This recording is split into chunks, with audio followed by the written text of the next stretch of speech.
Today we're going to discuss how you're going to determine the Ksp of calcium hydroxide in an experiment.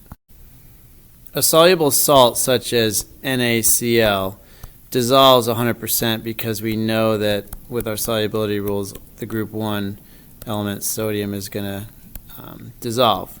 So this would have a Ksp that's very, very, very high, okay? Like, we're, not really infinity, but just very, very, very high Ksp for a soluble salt. Although we've considered calcium hydroxide part of LICA, which are the strong bases, it's not as soluble as the most soluble salts like NaCl. So this actually has a Ksp that's not going to be infinity. So we want to find the Ksp for CaOH2, and as we've already learned, Ksp is equal to the equilibrium constant of the products over the reactants, and we raise them to their coefficient powers just like we did with every other equilibrium, and we leave out solids so we don't include it. So here's the Ksp expression of calcium hydroxide. If we could take a saturated solution of calcium hydroxide and find out its OH concentration, we would already know its calcium as well, because when this dissociates CaOH2 into Ca plus 2 and 2 OH minuses, you would have an ICE chart. So we're going to have a bunch of solid of this, which we don't really even have to know how much. It's going to dissociate into aqueous and aqueous, so 0, 0. So you're going to get your minus x plus 2x. So this is going to be x, and this is going to be 2x, and this is going to be whatever grams minus x, and we don't really mind what that is. We don't care because it's not in the equilibrium expression.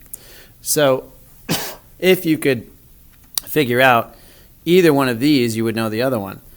So excuse me, we could figure this out with a titration because it's a hydroxide. So what we're going to do is titrate that with a standardized HCl solution. So here's your setup, and here's what we're going to do. We're going to take some saturated calcium hydroxide.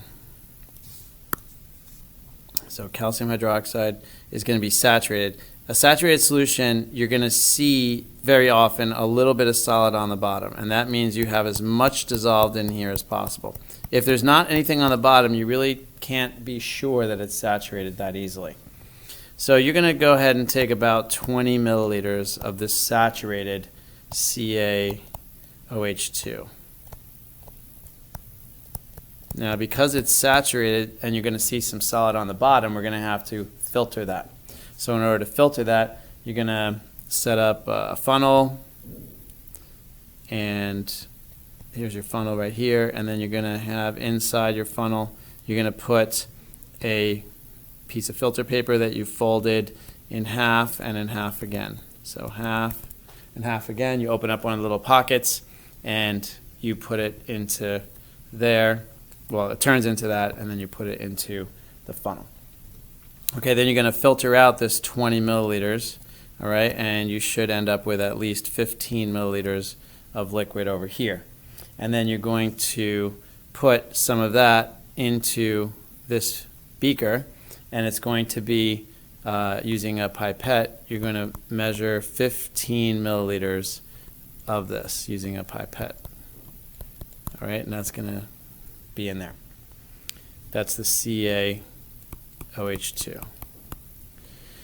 Now you're going to get your HCl, and of course this is going to be from the back.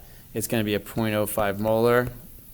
It's already standardized. It's like exact 0.05, and you're going to need about 60 milliliters of that roughly.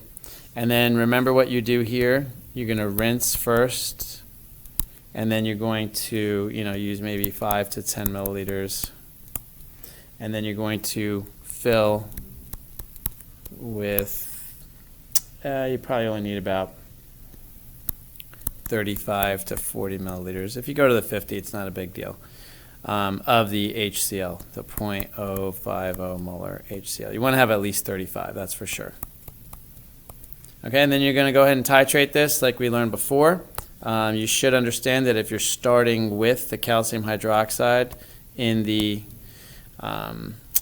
in the beaker that it's going to start off above 7, and then it's going to go down below 7, and then you're going to find the equivalence point. And when you find that, you're going to know how many milliliters of HCl you added. And then if you know your milliliters of HCl and your molarity of HCl, you could figure out the moles of HCl.